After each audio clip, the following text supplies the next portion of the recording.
कुरान करीम की सूरह रहमान की आयत मुकद्दसा में दर्ज है, और तुम अपने परवरदिगार की किन किन नेमतों को झुटलाओगे जो कि हक भी है और सच भी, क्योंकि अल्लाह ताला ने दुनिया में जो कुछ भी भेजा या पैदा किया उसमें उसकी कुदरत शामिल है, जिनमें से एक बेरी का दरख्त और बेरी का फल है, जिसकी कुरान करीम में भी अहमियत और हुर्मत बयान की गई है। कुरान करीम में सूरह सबा, सूरह वाक़िआ में इसका जिक्र मौजूद है। मुस्तनद रवायत ये भी है कि अल्लाह ताला ने खजूर, जैतून, अनार, अंगूर, केले की तरह इसे भी जन्नत का फल करार दिया है। इस पेड़ की जड़ें, छाल, लकड़ी, कोपले, पत्ते, यहाँ तक के फल इंसानी सेहत के लिए इंतहाई मुफीद और सेहत बख्श है। इसी अफादियत के सबब इसे गरीबों का सेब भी करार दिया जाता है, मगर कम इल्मी के सबब दुनिया में अब तक इसे वो कद्र मंजिलत नहीं मिल सकी जो कि इसका खासा होना चाहिए।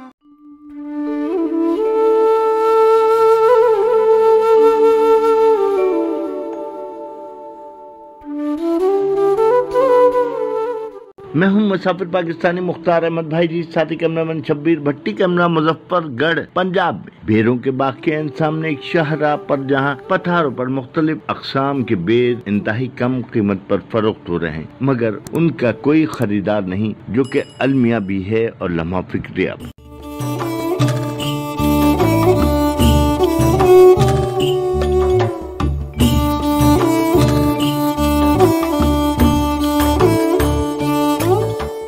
मोरखीन बेर के दरख्त को 4000 साल कदीम दरख्त करार देते हैं। उनका कहना है इसकी काश यूं तो दुनिया भर में होती है, मगर चीन, हिंदुस्तान, पाकिस्तान इसके खास मरकज है, जहाँ 3 अकसाम के बेर जिनमें पेवंदी, तख्मी और जंगली बेर मारूफ है। और बाकायदा तहकीक के बाद माहिरीन तिब बताते हैं कि इस मामूली से फल में कैल्शियम, फास्फोरस, फौलाद, थियातीन, अलिबेजीम शामिल, जो कि निजाम हजम को दुरुस्त करने के साथ साथ मादे और आंतों की कमजोरी को दूर करते हैं। इसकी गुठली, टूटी हड्डी जोड़ने, चोट और मोच में लगाने से फायदा बख्शती है, जबकि पुराने जख्म को खुश्क करने के भी काम आता है। पत्तों को पीस कर लगाने से बाल गिरना बंद और मजबूत हो जाते हैं, जबकि ये चेहरों की खूबसूरती के लिए वसीयत का दर्जा रखती है। बेर के पत्ते जरासीम कुछ भी हैं, लिहाजा इसे पानी में डालकर नहाने से इंसान जरासीम से पाक हो जाता है। बेर के पत्ते ना हो तो मैयत को गुस्ल नहीं दिया जाता, क्योंकि बेर के पत्तों से मैयत के गुस्ल को मसनून माना जाता है।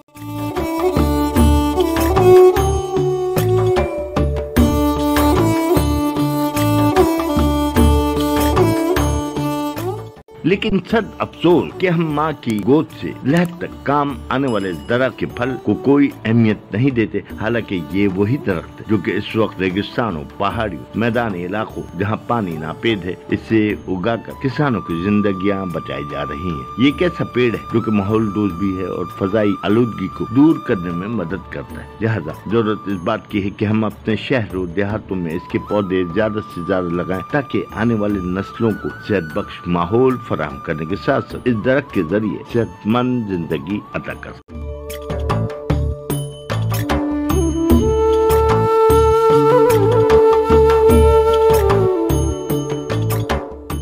अच्छा जफर भाई, बात ये है कि यहाँ जो बेर है, इन्हें मुल्तान के सेब भी कहा जाता है, ये कितने किस्म के बेर होते हैं और आप जो फरोख्त करते हैं कैसा फरोख्त करते हैं, इनका सीजन क्या होता है, इस सवाल से ऐसा ही तकरीबन साकू बेर जे सही तरीके वेख पवे तो रोजी बच गई ना, विक के दबल जाया थी वेंदे मजदूरी कोलों ऐसा को बेहतर है।